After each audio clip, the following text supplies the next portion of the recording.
Hello everyone. Today we will see color scales of conditional formatting in Excel.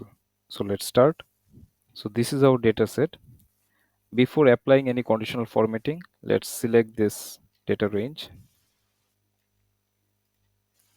Then from here you can get color scales.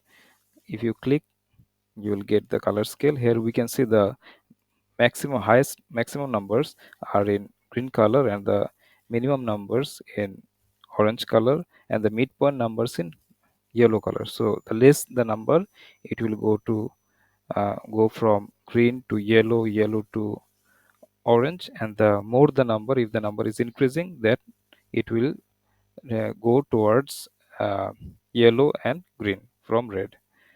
Now if going one step back to get the fresh data, here you can see different color scales, so you can select anyone and use just by clicking.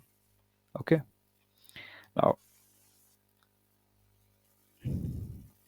here you can see different rules. When I will go different rules, so all these rules are covered in detail in my highlight sales rules video.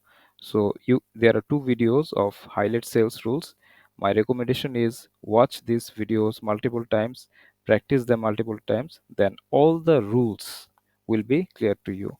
I am not covering new rule, clear rules and manage rules here because I have covered in detail in my highlight sales rule videos. There are two videos.